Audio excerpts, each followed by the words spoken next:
Hello students, welcome to core classes. Student, आज हम viewers की डिमांड के according LSC 01 cell biology start कर रहे हैं, जिसका फर्स्ट यूनिट है introduction to the cell. Introduction means cell के बारे में इंट्रोडक्शन हम यहाँ पे पढ़ेंगे। कैसे सेल जो नेम है वो डिस्कवर हुआ था, ऐसे कौन से सरकमस्टांसिस थे जिसकी वजह से सेल ओरिजिनेट हुआ, कैसे उसकी इवोल्यूशन हुई। तो ये सब हम इंट्रोडक्शन पढ़ेंगे सेल के बारे में इस यूनिट में। तो लोअर क्लासेस में हम ओवरव्यू ऑफ द सेल पढ़ चुके हैं, लेकिन हम इस यूनिट में इस इंट्रोडक्शन को थोड़ा डिटेल में पढ़ेंगे कि जो एक्सपेरिमेंट्स हुए थे, कितने एक्सपेरिमेंट्स हुए थे, और उन एक्सपेरिमेंट्स के अकॉर्डिंग कौन सी वेरियस थ्योरीज थी, और एक्सपेरिमेंट्स के बारे में भी हम डिटेल में पढ़ेंगे और उनके रिजल्ट के बारे में डिस्कस करेंगे। तो स्टार्ट करते हैं unit with history of cell. History of cell मतलब सेल कहाँ से ओरिजिनेट हुआ, कैसे वो how it is taking into account in the nature. तो हमें ये पता है, लोअर क्लासेस में पढ़ा हुआ है कि जो वर्ड था सेल, ये लैटिन वर्ड सेलुला से बना था। लैटिन वर्ड था सेलुला। इस वर्ड का मतलब है एक छोटा सा कमरा, मतलब कि अ लिटिल रूम। सेलुला के बाद इसका जो ये वर्ड है, इसको मॉडिफाई किया गया, तो हमारे पास जो आज हम पढ़ते हैं सेल, तो ये वर्ड ओरिजिनेट हुआ था। लेकिन इसके पीछे एक कहानी क्या थी कि रॉबर्ट हुक जो साइंटिस्ट थे इन 1665, उन्होंने सेल को डिस्कवर किया था और इसी को नेम दिया था सेलुला, और उसके बाद में नेम दिया सेल।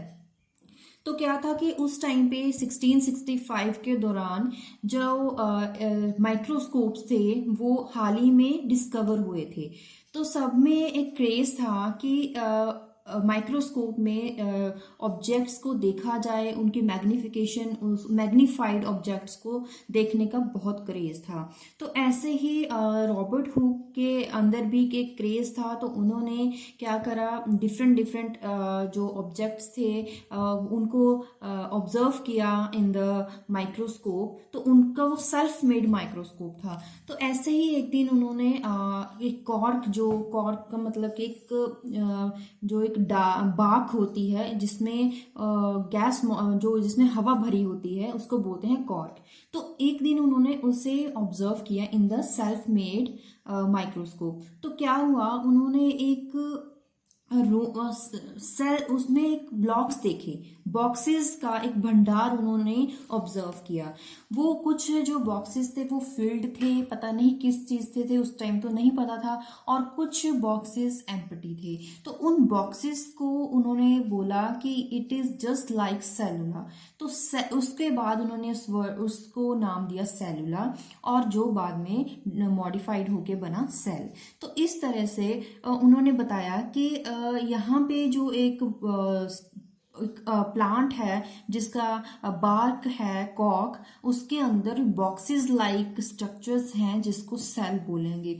लेकिन उसके बाद बहुत सारे एक्सपेरिमेंट हुए, मतलब 200 साल के बाद एक जूलॉजिस्ट थे, उन्होंने क्या करा कि 200 साल बाद उसी एक्सपेरिमेंट रॉबर्ट हुक के द्वारा जो थ्योरी दी गई थी उसके ऊपर काम किया। और उस टाइम तो उसके बाद काफी सारे मॉडिफाइड माइक्रोस्कोप और गुड माइक्रोस्कोप डेवलप हो गए थे।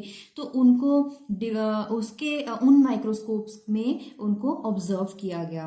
तो good microscope were developed and consequently plant and animal cell. तो उन्होंने बाद में ये बताया गया कि जो प्लांट्स हैं, वेरियस प्लांट्स को ऑब्जर्व किया गया उन माइक्रोस्कोप में, और ऐसे ही एनिमल्स के पार्ट्स को भी ऐसे ही ऑब्जर्व किया गया। तो रिजल्ट में ये मिला कि जो प्लांट्स है वो भी बहुत सारे सेल से मिलके बना है। सिमिलरली ये पता लगाया गया कि जो एनिमल जो पार्ट्स हैं वो भी बहुत सारे सेल से मिलके बना हुआ है। तो इसका मतलब क्या हुआ, animals as well as plants are made up of small boxes like units which are known as cell.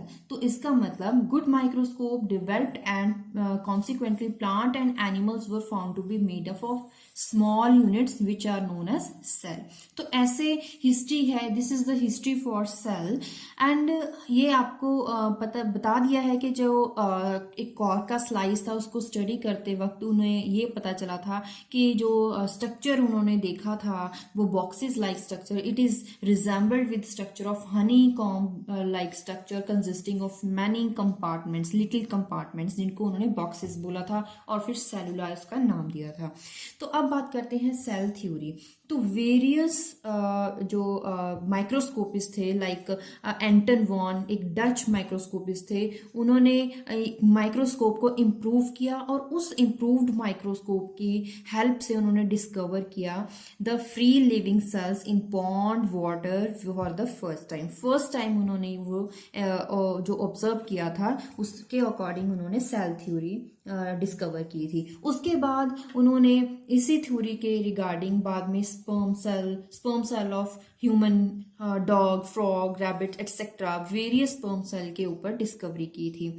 और इस थ्योरी के अकॉर्डिंग ये माना जाता है कि cell is in both the structural and functional unit of all living organisms. मतलब सभी ऑर्गेनिजम्स को बनाने के लिए जो स्ट्रक्चर, उसको स्ट्रक्चर देने के लिए सेल का बहुत बड़ा हाथ है, और उस स्ट्रक्चर को बाद में फंक्शन करने के लिए, वेरियस टास्क करने के लिए जो हेल्प करता है वो उसकी बेसिक यूनिट और उसकी बिल्डिंग ब्लॉक्स क्या है, सेल. तो this point is very important. This is the cell theory. According to this theory cell in both structural as well as functional. तो इन दोनों वर्ड्स का मतलब आपको पता होना चाहिए.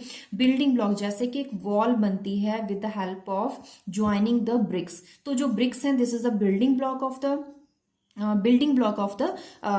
वॉल. तो उसके बाद अगर उस वॉल, उन सभी वॉल्स को जोड़ के उसके बाद उसको किसी फंक्शन के, किसी ना किसी काम के लिए यूज किया जाए तो वो उसकी फंक्शनल यूनिट हो जाएगी. तो इसका मतलब ऐसे ही सिमिलरली फॉर द सेल, किसी भी ऑर्गेनिज्म, लिविंग ऑर्गेनिज्म को काम करने के लिए, उसको स्ट्रक्चर देने के लिए, प्रॉपर स्ट्रक्चर और उसको प्रॉपर काम करवाने के लिए cell is the basic unit. तो cell theory gave impact to study of the cell और एस्टैब्लिश हुआ that cell is a mass of protoplasm. Protoplasm क्या था? एक सेल के बीच एक लिक्विड होता है जिसमें सेल मेम्ब्रेन और न्यूक्लियस होता है. तो ये बताया गया कि सेल इज अ मास जिसमें क्या क्या है, प्रोटोप्लाज्म है, जिसमें क्या है, cell membrane as well as nucleus उसमें कॉन्स्टिट्यूट है. एक अनदर इंपॉर्टेंट ऑब्जर्वेशन क्या थी, cell comes only from pre existing. लेकिन सबसे पहले जो मैंने आपको बताया कि 200 साल के बाद जो जूलॉजिस्ट थे उन्होंने एक थ्योरी दी थी कि जो सेल्स होते हैं वो साइमल्टेनियसली बनते रहते हैं, साइमल्टेनियसली उनकी मेकिंग होती रहती है. लेकिन बाद में इस थ्योरी को नकारा गया और ये बताया गया कि जो सेल्स होते हैं वो प्री एग्जिस्टिंग, जो पहले बने हुए सेल है, उनकी डिवीजन होती रहती है और उन डिवाइड सेल से नए सेल बनते हैं. तो ये this is the second point. तो फर्स्ट और सेकंड पॉइंट ये जो सेल थ्योरी के मेन इंपॉर्टेंट पॉइंट्स हैं, जो अगर आपको बुक में आता है कि सेल थ्योरी के बारे में बताइए तो ये मेन पॉइंट आपको बताने हैं. क्योंकि अभी ऑब्जर्व किया गया था कि जो सेल बनते हैं वो प्री एग्जिस्टिंग सेल की डिवीजन के बाद बनते हैं. तो अब डिवीजन की बात आ गई तो इसको डिटेल में इस पे काम किया गया. तो इसको एक फिनोमिना के थ्रू एक नाम दिया गया विच इज माइटोसिस. उन्होंने बोला कि माइटोसिस एक ऐसा फिनोमिना है जिसमें क्या बनते हैं, एक न्यूक्लियर फिलामेंट्स बनते हैं जिसको क्रोमोसोम्स बोलते हैं. मतलब क्रोमोसोम्स की फॉर्मेशन होती है. अब इन क्रोमोसोम्स में इक्वल डिवीजन होती है, किसमें, डॉटर सेल्स में, जिसकी वजह से क्या बनते हैं, एक ऑर्गेनिजम्स, डिफरेंट ऑर्गेनिजम्स बनते हैं. It was also observe that, ये भी बताया गया कि जो ऑर्गेनिज्म है ये कैसे डेवलप होता है, by the fusion of cells. कौन से cells, two sex cells. For example अगर मेल सेक्स सेल्स की बात करें तो वो है स्पर्मेटोजोम, और अगर बात करें फीमेल सेक्स सेल की तो वो है ओवम. तो इन दोनों सेक्स सेल्स के फ्यूजन की वजह से एक डेवलपमेंट होती है नए ऑर्गेनिजम्स की. तो इसके साथ साथ ऐसे ही जैसे कि बोटैनिकल स्टडीज या फिर जूलॉजिकल स्टडीज या फिर सेल स्टडीज, ऐसे डिफरेंट स्टडीज बनती गई फॉर बायोलॉजी और इसको क्लासिफाई किया गया, इन स्टडीज को की क्लासिफिकेशन की गई, जिसकी वजह से अब सेल की बात करने लग गए थे तो सेल के जो स्टडी होगी उसको बोला गया साइटोलॉजी। मतलब यहाँ पे साइटो का मतलब है सेल और लोगोस का मतलब है स्टडी। सेल की स्टडी को बोला जाता है cytology. So this is a new branch of biology which is known as cell biology और साइटोलॉजी। स्टडी ऑफ सेल, अभी जो हमने अभी तक पढ़ा है कि पहले तो रॉबर्ट हुक के द्वारा एक उसका सेल्फ मेड, जब उस टाइम तो माइक्रोस्कोप नया नया ही डिस्कवर हुआ था, तो उसके बाद डिफरेंट डिफरेंट माइक्रोस्कोप्स आए। एक टाइम ऐसा भी आया जहाँ पे इलेक्ट्रॉन माइक्रोस्कोप को यूज़ किया गया। इलेक्ट्रॉन माइक्रोस्कोप का मतलब कि उस टाइम उसके इलेक्ट्रॉन लेंसेज को यूज़ किया गया था, जिसकी वजह से उसका रेजोल्यूशन या फिर उसका मैग्निफिकेशन बहुत हाई था। तो इसके साथ जो सेल स्टडी है उसको एक नया मोड मिला और बेटर स्टडी उसकी की गई with the help of electron microscope. The morphological studies of cell help to relate the structure with function. मतलब अभी जो सेल थ्योरी थी उसमें बोला गया था कि जो सेल है it is structural and functional unit. तो जो स्ट्रक्चरल स्टडी थी उसको फंक्शनल स्टडीज के साथ जोड़ने के लिए मॉर्फोलॉजिकल स्टडीज ने हेल्प करी ऑफ द सेल्यूलर ऑर्गेनेल्स। अब यहाँ तक तो हो गया कि हिस्ट्री क्या थी और सेल थ्योरीज क्या थी। अब बात करते हैं इवोल्यूशन ऑफ सेल। सेल कहाँ से इवोल्यूट हुआ था। अ लिविंग सेल, इसके डेफिनेशन की बात करें so it is a compartment. एक कंपार्टमेंट है जिसमें एनक्लोज की जाती है मेम्ब्रेन, और उस मेम्ब्रेन में क्या होता है, डिफरेंट डिफरेंट केमिकल कॉन्स्टिट्यूएंट्स होते हैं, और वो constituents are capable for propagating itself by division. जिन केमिकल कॉम्पोजिशंस की, केमिकल कॉन्स्टिट्यूएंट्स की वजह से क्या होता है, सेल की डिवीजन होती है, वो इटसेल्फ डिवाइड होते हैं, जिसकी वजह से सेल डिवाइड होता है। अब बेसिक स्ट्रक्चर और फंक्शन की बात करें तो सभी सेल्स में बेसिक स्ट्रक्चर और फंक्शन तो सेम ही होते हैं, लेकिन डिफरेंस, जो सर्टन डिफरेंस पाए जाते हैं वो डिपेंड करते हैं नीड्स के ऊपर। मतलब अगर किसी भी सेल की नीड डिफरेंट होगी तो उसके अकॉर्डिंग वो अपने आप को ढाल लेंगे और उसका फंक्शन डिफरेंट हो सकता है इन सर्टन सेल्स में, लेकिन बेसिक स्ट्रक्चर एंड फंक्शनल जो सेल्स होते हैं वो सेम होते हैं। अब केमिकल इवोल्यूशन हुई थी, क्योंकि केमिकल कॉन्स्टिट्यूएंट्स की बात कर रहे हैं तो इसका मतलब यहाँ पे केमिकल इवोल्यूशन की बात करेंगे। तो ये केमिकल इवोल्यूशन कब स्टार्ट हो गई थी, with the formation of organic molecules. Earth पे ऑर्गेनिक मॉलिक्यूल्स के बेसिस पे जो केमिकल इवोल्यूशन हो गई थी, उस टाइम जिस टाइम अर्थ पे लाइफ भी नहीं थी, तो उस टाइम को बोलते हैं प्रिमिटिव अर्थ या फिर प्री बायोटिक अर्थ। प्री मतलब पहले वाली, बायोटिक अर्थ बायोटिक अर्थ से पहले वाला टाइम, मतलब कि प्रिमिटिव अर्थ। तो इसका मतलब आपको पता है कि जो प्रिमिटिव अर्थ थी उसका टेम्परेचर बहुत ज़्यादा हाई होता था, और उस टाइम तो इनऑर्गेनिक मॉलिक्यूल्स वहाँ पे प्रेजेंट रहते थे। तो इस इवोल्यूशन के बारे में अगर इस टाइम पे बात करें, आफ्टर प्रिमिटिव अर्थ, इस टाइम की बात करें जहाँ पे लाइफ है ऑन द अर्थ, तो उस टाइम क्या करा गया, एक एक्सपेरिमेंट परफॉर्म किया गया ये बताने के लिए कि जो सेल्स हैं they are originate from the primitive earth. ये प्रूफ करने के लिए मिलर एक्सपेरिमेंट आया था। It is very very important experiment. Miller experiment actually Urey जो थे, यूरे एक साइंटिस्ट का नाम है, उनके एसोसिएटेड थे, उनके वो स्टूडेंट थे, उन्होंने एक्सपेरिमेंट परफॉर्म किया था। वो एक्सपेरिमेंट की अब बात करते हैं, मतलब कि अब हम बात करेंगे मिलर एक्सपेरिमेंट की। तो एक सेटअप बनाया गया था, यहाँ पे एक डायग्राम है, अब मैं आपको यहाँ पे समझाऊंगी। इसके जो मैं आपको ये पॉइंट समझाऊंगी वही मैंने यहाँ पे थ्योरी में पॉइंट्स में लिखा है, तो आप जब समझ जाओगे तो उसको खुद के बिहाफ पे पॉइंट्स में लिखना आपको इजी होगा। तो सबसे पहले समझते हैं डायग्राम क्या है। तो क्या किया गया, एक फ्लास्क ली गई, इस फ्लास्क में बॉइलिंग वाटर, मतलब वाटर इसमें फिल किया गया। वाटर कहाँ से, ये this is the inlet for water, यहाँ से वाटर आया, इसमें इस फ्लास्क में फिल हो रहा है, और नीचे क्या है, बर्नर लगाया है, जिसकी फ्लेम की वजह से वाटर को बॉयल किया जाएगा। अब वाटर को बॉयल किया जाएगा, सर्टेन टेम्परेचर पे क्या होगा, उसका इवेपोरेशन होगा। इवेपोरेट हो रहा है वाटर, तो इवेपोरेट होता है, इसके जो वेपर्स हैं वो आएंगे नेक्स्ट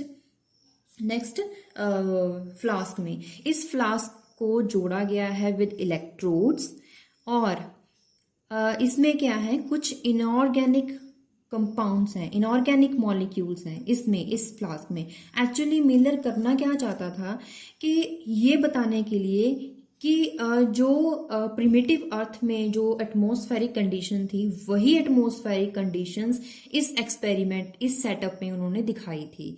तो इस प्रिमिटिव अर्थ को के रिलेशन को जोड़ने के लिए ही ये सेटअप को बनाया गया है। तो इस सेटअप के अकॉर्डिंग उस प्रिमिटिव अर्थ में क्या क्या थे, इनऑर्गेनिक मॉलिक्यूल्स, तो इसलिए इस फ्लास्क में इनऑर्गेनिक मॉलिक्यूल्स पाए गए हैं। तो कौन से डाले गए हैं, जैसे कि मीथेन हो गया, अमोनिया, हाइड्रोजन, ठीक है, और वाटर तो यहाँ से आ रहा है इस फ्लास्क में से। तो इनकी रेशियो की बात करें तो रेशियो क्या थी, मीथेन की रेशियो 2:1, मतलब कि बराबर मात्रा में पाए गए मीथेन एंड अमोनिया, और उसका हाफ जो अमाउंट था वो हाइड्रोजन का डाला गया था according to primitive earth atmospheric conditions के बेस पे। तो इसमें ये सारी गैसेस आ गई हैं। तो वाटर तो यहाँ से जा रहा है वेपर्स की फॉर्म में।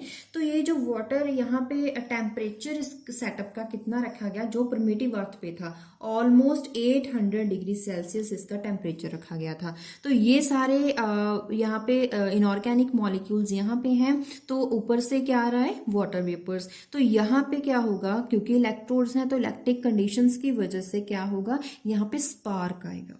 स्पार्क आएगा तो क्या होगा, इनऑर्गेनिक मॉलिक्यूल्स की हेल्प से इलेक्ट्रोलिसिस प्रोसेस होगा, जिसकी वजह से ऑर्गेनिक मॉलिक्यूल्स बनेंगे। क्या देखा उन्होंने, ये एक्सपेरिमेंट तकरीबन उन्होंने 1 हफ्ते के लिए ये सेटअप बनाया था। 1 हफ्ते बाद उन्होंने ऑब्जर्व किया कि यहाँ पे देखिए कंडेंसर लगाया गया है। कंडेंसर का काम क्या होता है, यहाँ पे जो गैसेस बन रही हैं उसको कूल करने के लिए, ताकि उनकी लिक्विफिकेशन हो जाए। तो यहाँ पे देखिए ये जो आपके पास सेटअप है, ये एक वाटर इनलेट है यहाँ पे, ये this is water outlet. Water inlet में क्या होता है, पानी आता है और यहाँ से पानी बाहर जाता है। इसका सिर्फ वाटर इनलेट एंड आउटलेट का सिग्निफिकेंस क्या है कि यहाँ पे जो गैसेस हैं उनको कूल करा जाए और इस लिक्विड का दोबारा से वेपर्स ना बन जाए, इसलिए इस गैस को बार बार कूल किया जा रहा है, जिसकी वजह से वो लिक्विड फॉर्म में ही बचा हुआ है। तो ये जो लिक्विड हुआ कंडेंसर्स के बाद में, यहाँ पे आपके पास ट्रैप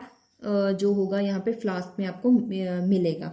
यहाँ से आउटलेट है, तो यहाँ पे जो आपको मिलेंगे ऑब्जर्व्ड कंपाउंड्स मिलेंगे, वो कौन से होंगे, वाटर भी होगा। वाटर में क्या क्या पाया गया, organic compounds like lysine, amino acids, बहुत सारे ऑर्गेनिक मैक्रोमोलिक्यूल्स यहाँ पे पाए गए। तो ये एक्सपेरिमेंट बहुत सक्सेस हुआ था। तो बात करते हैं इनके पॉइंट्स के बेसिस पे।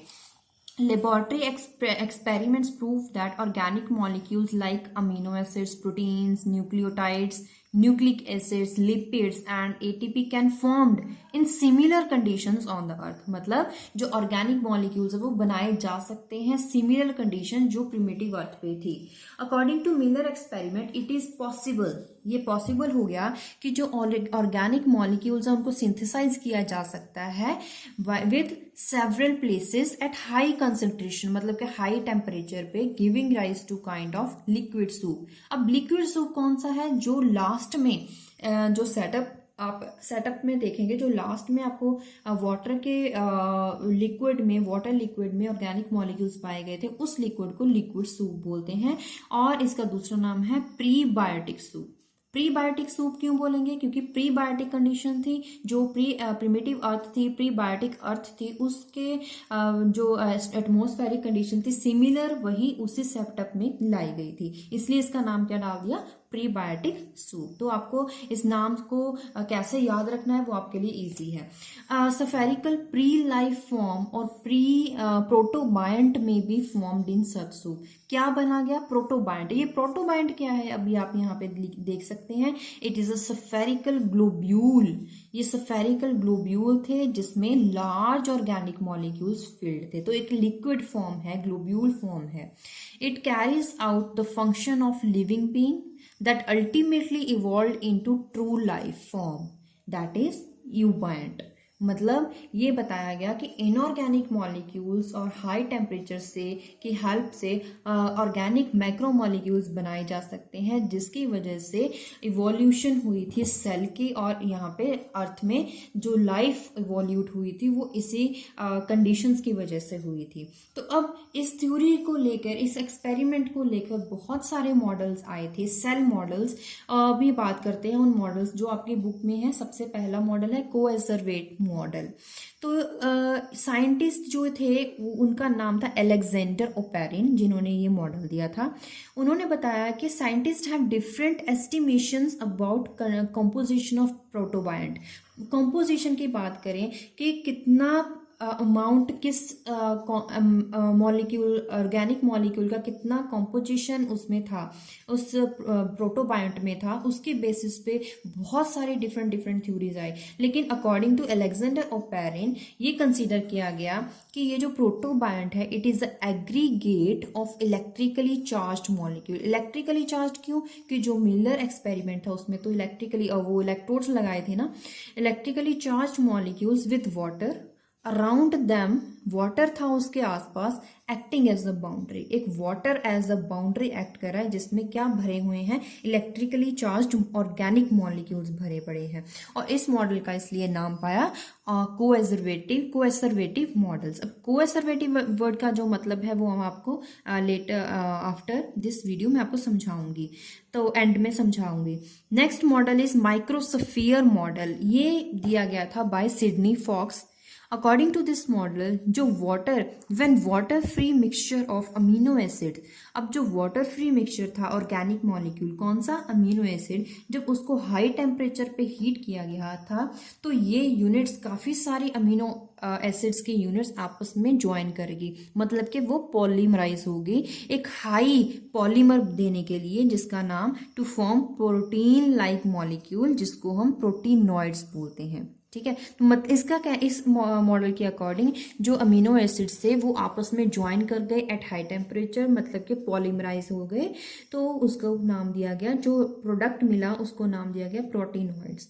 These can persist only if cooled quickly. अगर उसी टाइम हाई टेम्परेचर के बाद उसी टाइम उसको कूल कर लिया जाए, उस टाइम दीज प्रोटीनॉइड्स आर फॉर्म्ड। अब बात करते हैं next model, lipid bilayer model. अब इसका ये नाम क्यों है? अब जैसे कि जैसे जैसे नाम है मॉडल के, उसी ये मॉडल के नाम कैसे पड़े, जैसे अकॉर्डिंग टू देयर थ्योरीज के बेसिस पे ही इनका नाम। जैसे कोएजरवेटिव की बात करी थी, एग्रीगेट मॉलिक्यूल्स की। माइक्रोस्फीयर की बात करी कि जब ये स्फीयर्स बनाते हैं आपस में मिलके पॉलीमराइज होते हैं। ऐसे ही लिपिड बायलेयर है। It is proposed by Richard. According to this model, an abiotically synthesized phospholipid bilayer was formed. अब ये बोला गया कि ऑर्गेनिक मॉलिक्यूल के साथ साथ एक लेयर बन गई थी, लिपिड की बाय लेयर, मतलब डबल लेयर बन गई थी। अब बायोटिकली सिंथेसाइज फॉस्फोलिपिड्स की लेयर बन गई थी कंटेनिंग ऑर्गेनिक मॉलिक्यूल, जिसमें ऑर्गेनिक मॉलिक्यूल्स भी थे। ऑल सच मॉडल्स, जो जितने भी ये तीन मॉडल्स हैं, ये तीनों मॉडल्स का एक्सपेरिमेंटल या फिर थ्योरेटिकली एविडेंस नहीं था। तो इसके बाद ओरिजिनेट हुई life, the origin of life form. अब इन तीनों के बेसिस पे और उसके बाद जो थ्योरीज आए उनके बेसिस पे सेल को लेकर, प्रोटोबायंट को लेकर, कॉम्पोजिशन को लेकर तीन फीचर्स यहाँ पे हम पढ़ेंगे। फर्स्ट है assembly of phospholipids and proteins into a cell membrane forms boundary of the cell. मतलब सेल की एक बाउंड्री दिख रही है जिसमें क्या पाए जाते हैं, phospholipids and proteins. Next point is development of protein directed metabolic pathways. Metabolic pathways है protein directed metabolic pathways to utilize organic molecules for energy needs. जैसे ऑर्गेनिक मॉलिक्यूल्स की एनर्जी नीड्स के बेसिस पे डेवलपमेंट होती रही इन प्रोटोबायंट्स की।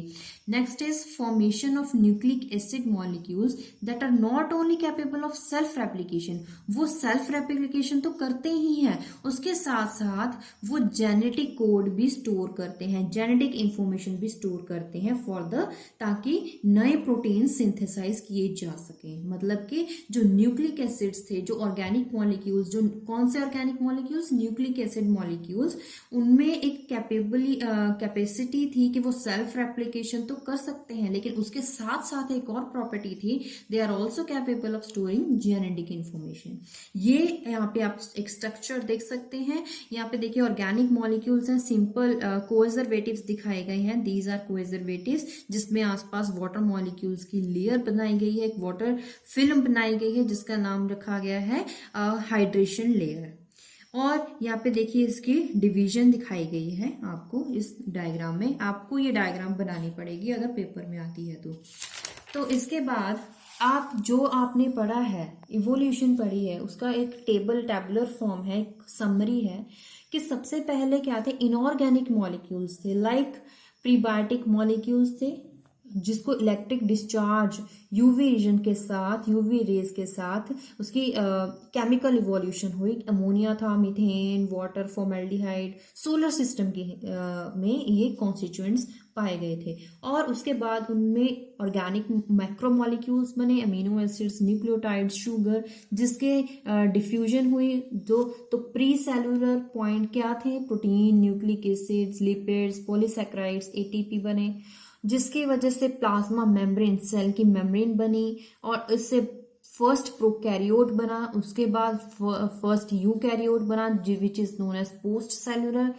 इनकी वजह से इन मल्टी सेलुलर ऑर्गेनिज्म बना। मतलब एक ऑर्गेनिज्म बनने के लिए देखिए सोलर सिस्टम, फिर मैक्रोमॉलिक्यूल्स, उसकी फर्दर डिवीजन हुई, फिर प्लाज्मा मेम्ब्रेन, फिर प्रोकैरियोट बना, फिर फर्स्ट यूकैरियोट बना, उसके बाद इन सबको मिला के बना एक मल्टी सेलुलर ऑर्गेनिज्म, जिसकी स्टडी हम आज करते हैं। तो जो सबसे पहले यहाँ पे देखिए इनऑर्गेनिक और ऑर्गेनिक मैक्रोमॉलिक्यूल्स में जो इवोल्यूशन है उसको केमिकल इवोल्यूशन बोलते हैं। और उसके बाद ये जो बने हैं, ये स्टेप्स हैं, इनको बोलेंगे आप, ये जो प्रोसेसेस हैं इनको बोलेंगे बायोलॉजिकल इवोल्यूशन। इसके रिगार्डिंग जो आज हमने पढ़ा है उसके रिगार्डिंग कुछ क्वेश्चंस हैं। फर्स्ट है fill ups, the invention of dash can be considered as a landmark in study of cell biology. Cell biology जो रॉबर्ट हुक के द्वारा डिस्कवर की गई थी, ये सिर्फ किसकी हेल्प से बनी है, जब इन्वेंशन हुई थी माइक्रोस्कोप की, तभी वो उसको मैग्नीफाई करके देख पाए थे। अदरवाइज अगर माइक्रोस्कोप ना होते तो शायद सेल स्टडी आज हम ना कर पाते। सेल थ्योरी स्टेट्स दैट, अब सेल थ्योरी क्या बताती है, cell is structural as well as functional unit of organisation. New cells arise, new cell कब बनते हैं, जब प्री एग्जिस्टेंट सेल की डिवीजन होती है। Dash is the type of cell division, जहां पे सेल डिवीजन की बात कर रहे हैं, सेल डिवीजन हो रही है जिसकी वजह से इक्वल डिस्ट्रीब्यूशन होती है क्रोमोसोम्स की, इन किसमें, डॉटर सेल्स में। तो वहां क्या था, माइटोसिस प्रोसेस, जिसमें डिवीजन होती है। अब मैंने बोला था कि मैं आपको वीडियो के एंड में बताऊंगी कोएजरवेटिव्स क्या होते हैं। तो कोएजरवेटिव क्या होता है, what is coacervate, it is a fluid filled droplets, these are fluid filled droplets जो बनते हैं formed in dilute aqueous solution whose boundary develops as a film of bound water molecules। मतलब एक फ्लूइड है, एक फ्लूइड फिल्ड ड्रॉपलेट है जिसके आसपास बाउंड्री है वाटर मॉलिक्यूल्स की, मतलब ये एक एक्वस सोल्यूशन है। Next is define genetic information. हमने बोला है कि जेनेटिक इन्फॉर्मेशन होती है क्रोमोसोम्स में, डॉटर सेल्स में जो डिफ्यूजन होती है, जिसमें डिवीजन होती है, उसमें जेनेटिक इन्फॉर्मेशन भी पास आउट होती हैं। तो वो जेनेटिक इन्फॉर्मेशन क्या होती है, it is related with the ways in which characteristics are passed. मतलब एक ऑर्गेनिज्म से, मतलब पेरेंट से जो ऑफस्प्रिंग क्या होते हैं, जैसे हम बोले कि पेरेंट्स से डॉटर सेल्स, अब जो डॉटर सेल्स के बाद जो फर्स्ट बेबीज का जो फर्स्ट जेनेटिक इन्फॉर्मेशन, जो फर्स्ट स्टेप होता है, उसको हम ऑफस्प्रिंग बोलते हैं। ये हमें लोअर क्लासेस में भी हमने पढ़ा है। तो पेरेंट्स से जो कैरेक्टरिस्टिक्स ऑफस्प्रिंग में पास आउट होते हैं, उस पाथवे को बोलते हैं जेनेटिक इन्फॉर्मेशन। अब बात करते हैं मेटाबॉलिक पाथवेज क्या होते हैं। ये हमने जो वर्ड था हमने पढ़ा है लास्ट टॉपिक में, process by which food is built up. वो प्रोसेस जिसमें फूड बनता है, कैसे? Into living matter, by which living matter is broken into simple substance. जो लिविंग मैटर है उसको छोटे छोटे टुकड़ों में तोड़ दिया जाता है, जिसकी वजह से फूड बिल्टअप होता है। उस पाथवे को बोलते हैं metabolic pathway. Next is which stage of evolution is characterised by organisation of molecular aggregates. ऐसी कौन सी स्टेज थी? अब स्टेज तो दो थी इवोल्यूशन की, एक केमिकल इवोल्यूशन, एक बायोलॉजिकल इवोल्यूशन। ऐसी कौन सी स्टेज थी जिसमें कैरेक्टरिस्टिक्स आए थे और जिसमें ऑर्गेनाइजेशन ऑफ मॉलिक्यूलर एग्रीगेट्स की बात करी गई थी? मतलब ये इसका मतलब क्या है? एग्रीगेट्स का मतलब जिसमें प्रोकैरियोट, यूकैरियोट्स और ऑर्गेनाइजेशन की गई थी मल्टी सेलुलर ऑर्गेनिजम्स की। तो वो कौन सा इवोल्यूशन था? Biological evolution. Next is give the name of 3 protobiont models. तो इन मॉडल कौन कौन से थे? कोएजरवेट मॉडल, उसके बाद प्रोटेनोइड मॉडल आया था, मतलब कि माइक्रोस्फीयर मॉडल आया था, उसके बाद बाइलेयर वाला मॉडल जिसका नाम था लिपिड बाइलेयर मॉडल। ये तीनों मॉडल के नाम लिख दिए हैं। तो इसके साथ ही हम आज की वीडियो खत्म कर रहे हैं।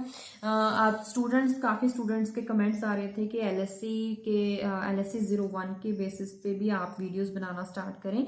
तो आज उनके डिमांड के अकॉर्डिंग हमने ये वीडियो बनाई है। अगर स्टूडेंट्स आपको इस वीडियो के रिगार्डिंग कोई क्वेरी है, कोई डाउट है, तो आप कमेंट बॉक्स में पूछिए। इसके अलावा कोई और सब्जेक्ट के लिए वीडियो चाहिए तो वो आप सजेशन दे सकते हो। इसके अलावा अब हम इस लेक्चर्स को कैसे और मॉडिफाई कर सकते हैं या और इसको कैसे और बेहतर बना सकते हैं, आप सजेशन हमें कमेंट बॉक्स में जरूर दीजिए। और वीडियो को देखने के साथ साथ लाइक जरूर करिए और चैनल को सब्सक्राइब करें अगर आपने अभी तक नहीं किया है।